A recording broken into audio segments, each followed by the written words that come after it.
Oh, no. Mitch, I think you're muted. There we go. Yeah, there we go. Oh my God, what a day.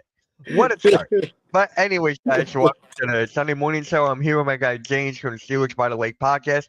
I actually got a lot to talk about with your Steelers today. We Wow. do. We We were do. talking about it, what, 2 weeks ago or something about George Pickens possibly getting traded to the Cowboys? And Yeah, it happened. here it So is, man. give me your thoughts, man. Give me your thoughts on the whole trade. I wanted more compensation, I won't lie. I didn't think that was enough for him. But at the Yeah. same point in time, at this point, good morning. At this point, teams around the league are starting to catch on to the fact that Pittsburgh ditches their wide receivers right before their careers start spiraling downwards. So Yeah. you can't expect to keep on getting second-round picks like they did for Chase Claypool. That's just not going to continue happening. So a third and a future 5, giving up a 6.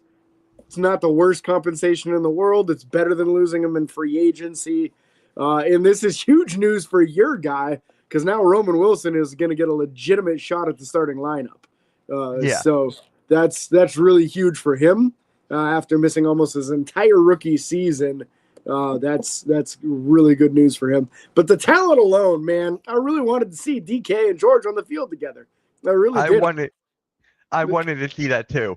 There was something deep down inside of me. It was like, oh, we got something here. We got something, and then nothing. So especially for this network where there's so many guys that do wrestling shows on this show, it would have been like a wrestling show and football combined with those two. Yeah, they're always out there suplexing other players and stuff. So, yeah, we missed a golden opportunity on that one. And we got R2 mocking Shedeur Sanders with legendary. The whole legendary thing. Yeah, legendary in the books. All right, R2. Good morning to you. Legendary. Don't worry, I can keep going with that. But for me, it was just like George Pickens was on the last year of his contract, right? So you got that. And then the attitude off the field, a lot of my friends who are Steelers fans just wanted him gone because of that. Were you one of those people that didn't like his off the field antics? I feel like off the field wasn't really as much of an issue, but there were a couple of times where he came to games late. Like when it's time to turn in that roster of here's what the inactives were, he wasn't even in the stadium yet, and you're counting him as an active for the game, and you don't know if he's coming to the game or not yet. So that's a big problem. That's like a bare minimum expectation as an NFL employee that you got to be on time. In fact, you might want to be a little bit early so you can go through your normal pre-game routine and whatnot. I mean, they turn that in an hour before kickoff. That is an hour before kickoff. Can you imagine a guy on the Eagles not showing up until an hour before kickoff? Yeah. Like me and my guy Cool Cat always say, shout out to him, man, co-host of Cool Cat Mitch every Monday at 3. We just talk about the brotherhood that the Eagles have and how everyone's on time, everyone's like working together and all this stuff. Like off the field stuff, everything's great. So we talk about that all the time. And if we see one of our guys not be there until an hour before kickoff, we're like, what's going on here? Yeah. We don't need this right now. We don't need it. We just wanted Super Bowl and all that stuff. So I can totally see where you're coming from. But Pickens is definitely the talent. I just feel like they overrate him a little bit. Do you agree with that? Like there's overrate ever since he got traded to the Cowboys? Yeah, I mean, to me, he's one of those guys that if you're calling him your number 2, then he's probably one of the best number 2s in the entire league. If you're calling him your number 1, then he's probably mid to lower tier as a number 1 wide receiver. And when jump ball situations, there's not many guys better in the league than George Pickens at that. So that's just one of his fortes. He got a lot better the last year on run after catch. His first couple of years, he caught the ball, he'd go straight out of bounds or he'd get tackled right away. There was absolutely no run after catch. He got a lot better at that this last season. So his game has developed and has been getting better, but then he still has plays where he just like takes a play off. And it'll be a run play, and they'll run to his side, and his corner will come make the tackle because he doesn't have to worry about getting blocked. And then next play, he's mad about it, and he takes the the corner and he drives him into the bleachers. It's like you can't get consistent effort out of the guy, and that's one of the most frustrating things in the world, because I think legitimately his talent is incredible. Like, I think he is an incredibly talented receiver, but he just doesn't have the desire to put it all together, because he can, and if he does, okay, well, Dallas is going to put up 40 on everybody this year if that's the case. Yeah. But I just don't see him magically getting his head on perfectly straight. For me, I'm looking. Well, you said this before with Roman Wilson. I'm really looking forward to it. I'm not just saying that because I'm a Michigan guy. Hey, Bo. Hey. No What way. is up, What's Bo? up? How's it going, Bo? If you want to hop on next week, Bo, we can talk and just have like a football talk. If you, I didn't mean to say it. Yeah, I think I want to see. They put all the stock in Roman Wilson, all the stock that they want. So he's coming off this big injury. Can't wait to see it come forward with their quarterback, Mason Rudolph. Yeah. And there's the wild card. It could still be Mason Rudolph at quarterback. So Vic says when Mike Tomlin wants you gone, you did something wrong. Is that true? Mike Tomlin wanted him gone too? Yeah. It was the Tomlin decision, is what everyone's saying. So if that's the situation, as much as he put up with Antonio Brown and some of these other guys and some of the antics that happened there, that he has just identified him as someone they need to move on from. So when Tomlin says, I can't fix him, man, you got a real handful on your hands, and that's the situation. Oh my God. I mean, Pittsburgh always had the history of the diva wide receivers. Antonio Brown, Heinz Ward a little bit. You had Plaxico Burress and that whole situation there. So they're just like one after the other, and it's just like, get out, we're done, just go. Just go, get out of here. So might be a time for a change in philosophy on how they draft wide receivers and go more for character and hearts and smarts guys rather than the big splash, Yeah, I definitely agree with that. But on the Cowboys side of things, their quarterback is Dak Prescott. I mean, come on here. Come on now. They're not going to go anywhere with this. They're not. How do you feel about Dak Prescott being a quarterback over there for George Pickens? I think if Dak were the Steelers quarterback, he would be so frustrating because you see the highs and lows, and they're so extreme. He had, what was it, a couple of years ago, he started the season off, and he was throwing like 400 yards every week, it seemed. And then he tailed off and just went right back down to normal Dallas Cowboy quarterback that can't play in December and January, and the playoffs aren't going to happen. It's just like that's what they've dealt with, it seems like, ever since Aikman retired, is quarterbacks that just can't get them to the playoffs and win in the playoffs. So it's the boomer bust. That's what Dak is. He's a dude that's got all the talent. He's got the ability to scramble. In 1 week, he's going to put up 400 yards, and they're going to have 5 passing touchdowns. And the next week, it's going to be like 13 points and 180 passing yards and 4 interceptions. You just don't know what you're. He reminds me of like Brett Favre, except he can run. Brett was so like hot and cold. He could throw it anywhere, but you never knew if you were going to get a game with a bunch of touchdowns and no picks, or a bunch of both, or just a bunch of picks. Yes. So Arku, who's a realistic Cowboys fan, I have so much respect for him for that. I'm just waiting to see how it goes. I am not saying anything out of proportion. Of course you're not. Of course you're not.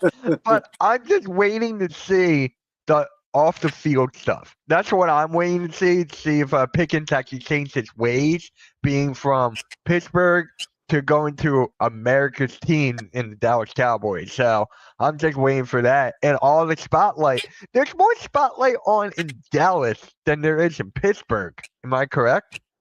I feel like there is. Yeah, I would say. I mean, that's everything down there. I mean, the Steelers is, as far as Pittsburgh, obviously, like, that's the team. Everybody talks about the Steelers, but they just haven't had the winning going on lately that the team's used to. So it's a building frustration in Pittsburgh right now. So that I would say that there's probably more pressure in Dallas because it's just a much bigger market. But there's also a building frustration that if they don't start winning playoff games in Pittsburgh, people are going to just want a massive overhaul of everything. Yeah. And Vic comes in. Plus, I was reading Pickens is not re-signing with the Cowboys in the offseason, so he would test free agency in 2026. Is that true? He's not getting an extension right now, no. And I think that's smart for the Cowboys because, hey, let's see how the season plays out. If it goes great and he's a perfect angel coming to time on time, and he's not getting in any trouble off the field, and it looks like he's cleaned up his act, okay, maybe you give him like a 2-year deal for some money and then see how he does over the 2 years and then think about long-term after that. But I think it's a smart play because if he still plays well, but he's still kind of a pain and somebody else pays him, then the Cowboys are going to get a third-round compensatory pick for him, and that's basically almost what they gave up. Yeah. So it's a smart move for them, in my opinion, because I feel like it's kind of a almost like a no-risk gamble here. Mm-hmm. Finally, Jerry Jones makes a good move. Shocking. Yeah. Steelers are a smart market, right? That's what our crew is asking. I believe they are. In comparison to Dallas, absolutely. It's a much smaller market. Yeah. Dallas is a much drastically larger city, so. It is crazy. It is just honestly crazy. It's just the market that Dallas is. And it's just like they're the biggest market in sports next to the Yankees, I feel like. So they're like 1A, 1B. Oh, crazy. But yesterday, we actually found out some news that Derek Carr announced his retirement. Out of like pretty much nowhere. Well, he was dealing with his injury. I guess he couldn't come back and play with that. So 34 years old, announced his retirement. So how do you feel about Derek Carr retiring? I think that was huge news for them, right? I mean, were they ready for that? I don't know. I don't even know what their quarterback room looks like. I got it. I got their quarterback room right here. Give me 1 second here. I'm just going to. It's on Twitter. I got to pull it up. New York, Boston, and the LA are the biggest markets. Yeah. That is pretty much. Philadelphia is like right there. It's like on the outside looking in there. I'm kind of glad that we're not up there. Kind of glad. But so this is the quarterback room for the Steelers. Oh, not the Steelers, the Saints. Oh my God. What day am I having already? Wow. So this is it.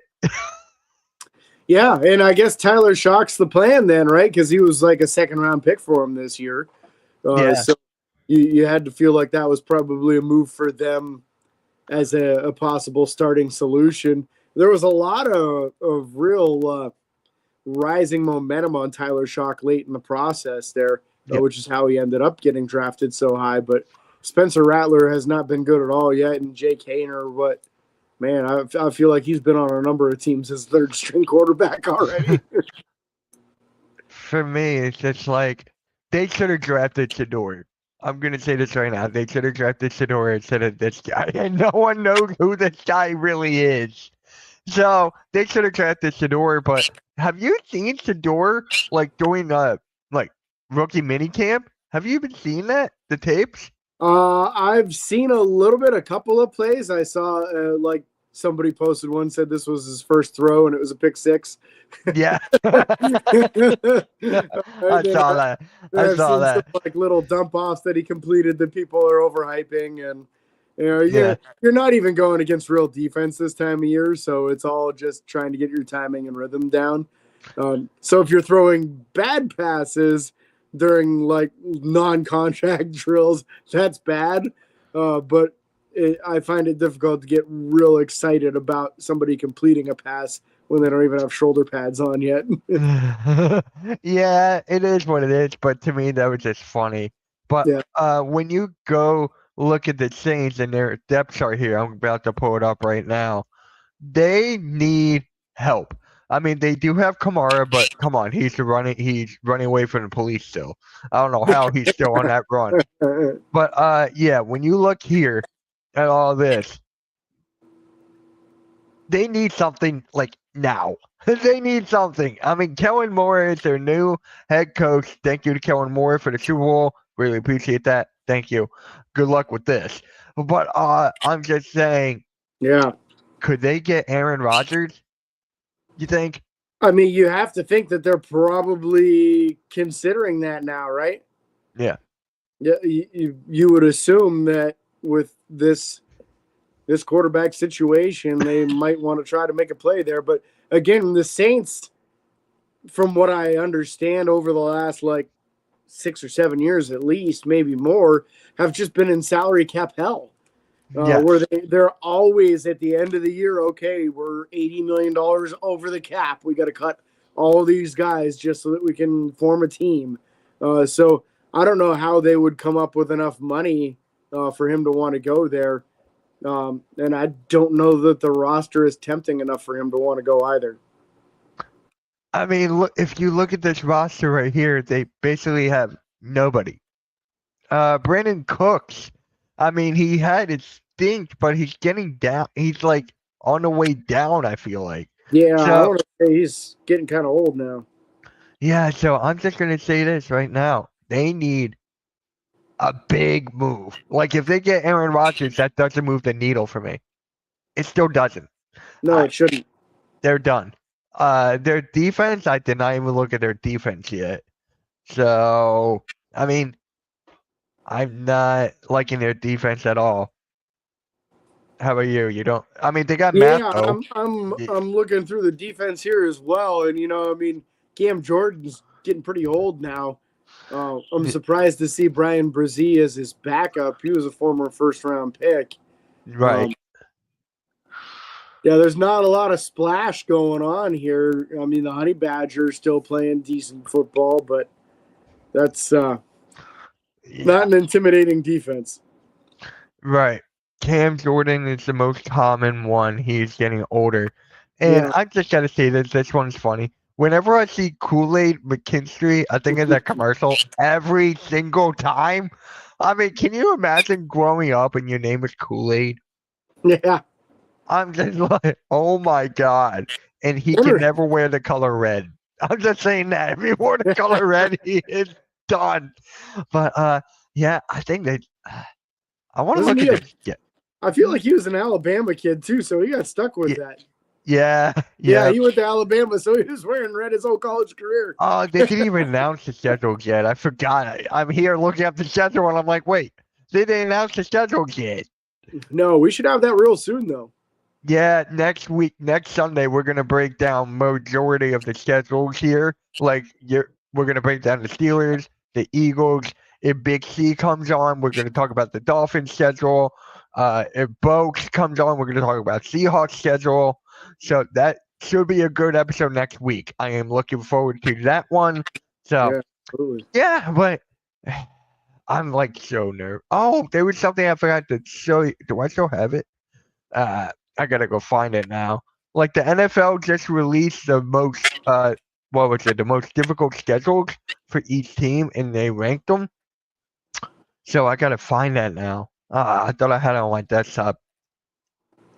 This is gonna be annoying. Oh god. Where is it? Did I bookmark it? Ah well. Let me this is gonna be annoying. I forget where they even had the Steelers at. Now I'm seeing all these clips. I want to say they've got. Oh, I got it. Told me they're playing the Bears this year, so they should be going against the NFC. That's the NFC North, then, right? Yeah, I know you were drinking Kool-Aid most of your life, Mitch. No, I was more of a Gatorade. I was more of a Gatorade guy. Yeah, growing up, I never liked Kool-Aid. I never did. Yeah. But yeah. So here we go. Here's the percentages for the Giants have the most difficult schedule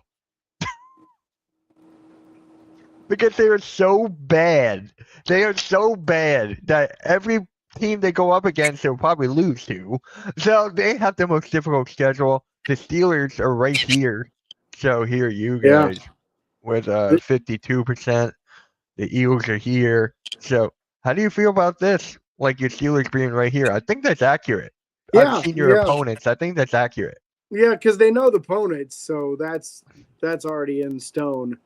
Yeah. So, yeah, I mean, Pittsburgh doesn't ever get an easy schedule, but that always comes with, well, how do you play, right? if you're one of the better teams in your division in your conference, you're going to play teams of a similar difficulty. So, yeah, that comes with always being in the division with a couple of tougher teams.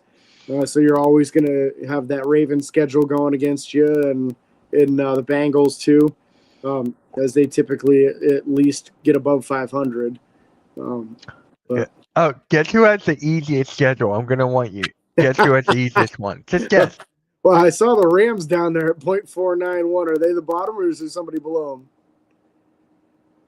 The 49ers. Wow. It's the 49ers and the Saints. Wow, their division's bad, huh? Yeah, 49ers, Saints, and Patriots. They have the 3 easiest schedules when it comes to Titans, Panthers, and Cardinals. Wow. So those are the 5, 6 worst. Makes you wonder. Schedule. It must be that they're playing the worst AFC division. They must be going up against the AFC South if their schedule's that easy. Raul, what is good, man? Browns go 4-14, and Miles Jussie Smollett has to be traded in week 3. I don't see that happening. I would love for that to happen because my friend's a Browns fan. You'll see him on here from time to time. But, yeah, I don't see that happening. What I think is funny about that whole situation is that after Myles Garrett decided to sign after saying that he would not sign there and demanding a trade, he said they told him that they had a plan at quarterback and he knew what it was and he was comfortable with it. Man, I don't know that Dylan Gabriel, Shedeur Sanders, Kenny Pickett, and Joe Flacco is that good of a plan. Yeah, they have 5 quarterbacks. Yeah. I mean, Deshaun's going to be out for the season, so he doesn't. I don't really count him. You don't really count him. No, I mean he re-ruptured the Achilles, so he's out for the year already. Yeah, I mean, that's his rival, so he has every right to. He has every right to. Just like me. I hate the Cowboys, so I got every right. I think probably their best bet is to just let Kenny roll, but the thing is they didn't do anything to upgrade the offensive line. And that offensive line's been getting worse every year for a while now.